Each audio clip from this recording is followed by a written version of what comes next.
Hi there, I'm Teacher Jim, and in my video today here, I'm going to be talking a little bit about the different types of sounds, okay? So if you look on the board I have here, we have voiced and unvoiced sounds, and also stop and continuous sounds. Now, many people may not even know what these types of sounds are or why it even matters, but it's actually really important to know these types of sounds because a lot of times when kids are taught with the incorrect sounds, they can have some blending difficulties and some reading difficulties with those incorrect sounds, okay? A lot of times with the struggling readers I've worked with, what I've found is that, they might have learned incorrect sounds at home, at school, or maybe from YouTube videos where they tend to add an ending sound to every single letter sound, and everything comes out with an ending behind it. And when you try to blend sounds together to read the word, it just doesn't work, okay? So let's take a look at the chart I have here. So we have two columns. We have voiced sounds, unvoiced sounds, and then for the rows we have stop sounds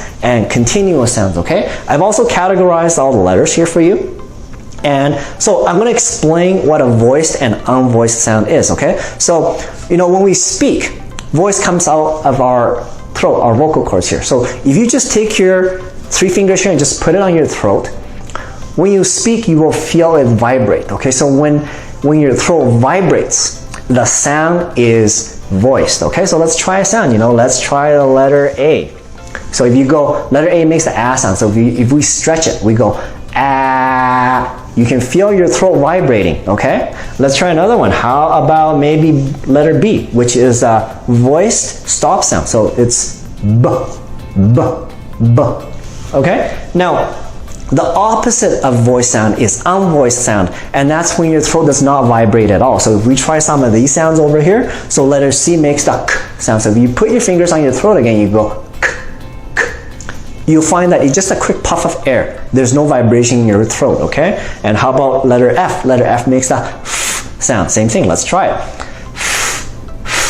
There's no vibration in your throat. You're just blowing air continuously through your mouth, okay? Now, the other two types of sounds are stop sounds and continuous sounds.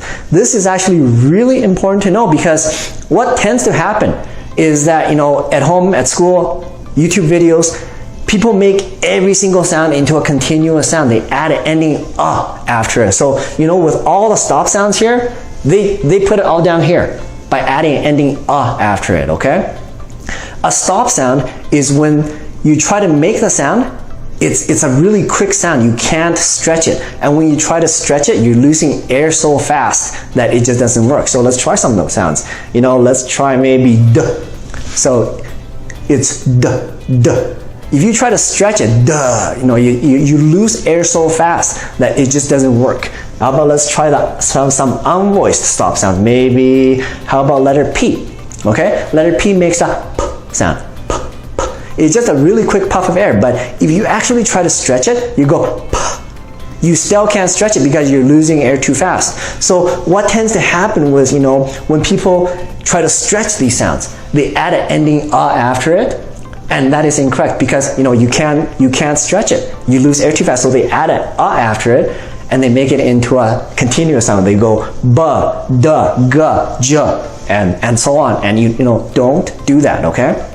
Now, with continuous sounds, it's easy because it's continuous. You can stretch it for a long time. So let's try, A. A makes a sound. You go ah. Okay. How about letter O? Letter O, short O makes the aw sound. Oh, it's very easy to stretch. How about letter U? Makes the sound.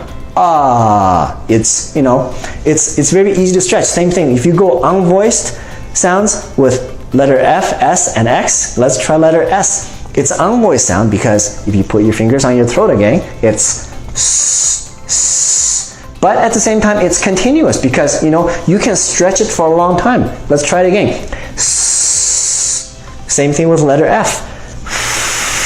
It's a continuous stop sound, okay? And finally, there's letter M and M. They're kind of in a category by themselves because they're actually nasal sound. And when you make these sounds, the sound actually comes from your nasal passage. So you go and Now, a lot of times to differentiate the and sounds, sometimes little kids, they get confused, they get them mixed up. So what I tell them is, when you make the letter M sound, you gotta pinch your lips, And then when you make the letter N sound, your lips needs to be parted a little bit to make that sound, okay? So that's it. And I hope you enjoyed this video, and I hope you found it helpful. And please just remember, don't add ending sound after these, okay? That's it. See you next time.